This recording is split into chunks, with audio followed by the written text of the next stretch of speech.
Lumalaki na ba ang tiyan mo? Nahihirapan ka na magpaliit ng tiyan dahil hindi mo alam ang mga workout na gagawin mo. So, meron akong workout na ipapakita sa inyo. Gayahin nyo lang to. Napakadali lang nito. Syempre, ang first workout natin ay lying leg raise. 10 to 15 repetitions, 4 na ulit nyo tong gagawin. Make sure na proper form ang gagawin nyo. Kung kaya nyo idiretso yung tuhod nyo, syempre, mas maganda. Pero kung hindi naman, okay lang na ganyan. Medyo nakabend. So, pahinga ng 5 segundo.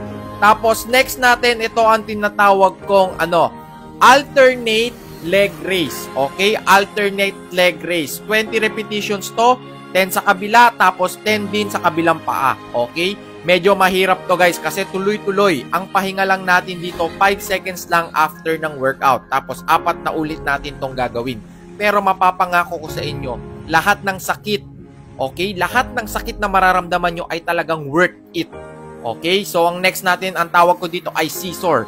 Parang may ginugupit ka, pero wala. Sobrang grabe. Tignan nyo yung mukha ko dito. Nahihirapan ako. Pero kahit na nahihirapan ako, di ba, syempre, ang gwapo-gwapo ko pa rin talaga. So, yun ang second workout natin. 10 reps lang yun. Ay, third pala yun. Okay, ang next workout natin ay bicycle. Bicycle. 10 repetitions. Bali, 20 yan. 10-10. Okay, bicycles. Make sure na proper form.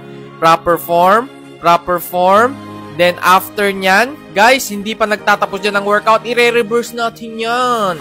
I-reverse natin yan. Medyo masakit yan, guys, ha. Tignan nyo yung mukha ko dito. Sobrang nahihirapan ako. Pero, syempre, lahat ng sakit, lahat ng pagod na ibubuhos natin dito sa workout na to ay talagang sulit na sulit. Lalong-lalo na kapag galing ka sa outing na parami ka ng kain, pwede mong gawin to.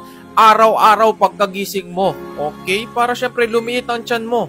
Lalo na kung may pinaghahandaan ka, ang ganda na itong workout na to. So, eto na ang ating next workout. Eto, take your time dito, ha. Kunin nyo yung hangin nyo. Huwag kayong magmamadali dito sa workout na to kasi ito medyo masakit na to. Kasi medyo pang ilang workout na natin to eh. Tuloy-tuloy to guys. Ayan no. Ang tawag ko dito ay basta gawin nyo na lang. Nakalimutan ko yung tawag dito eh. Nasa dulo ng dila ko. Pero syempre gayahin nyo na lang to. 10 repetitions din yan. Pero kung kaya nyo gawin 15 to 20, syempre mas masarap yan. Target area nun syempre sa upper abs natin. Okay? So ang next natin, ito target neto sa love handles naman natin. Aabutin mo lang ang iyong talampakan. Okay? And make sure na pag inaabot mo yung talampakan mo, nai-squeeze or naiipit mo yung sa gilid ng tiyan mo. Alam mo na yon, yung love handles mo, di ba? Minsan mataba yung sa gilid ng tiyan mo. Parang 3 yung tiyan mo kasi parang meron ka pang 2 tiyan sa may gilid ng iyong katawan. So, ito ang target area niyan. So, ganyan po kasarap ang workout na to. Tapos, take your time. Magpapahinga ka lang dito ng 30 seconds. Okay, 30 seconds ka magpapahinga. Tapos, gagawin mo ulit. 4 na ulit lahat ng workout na yon.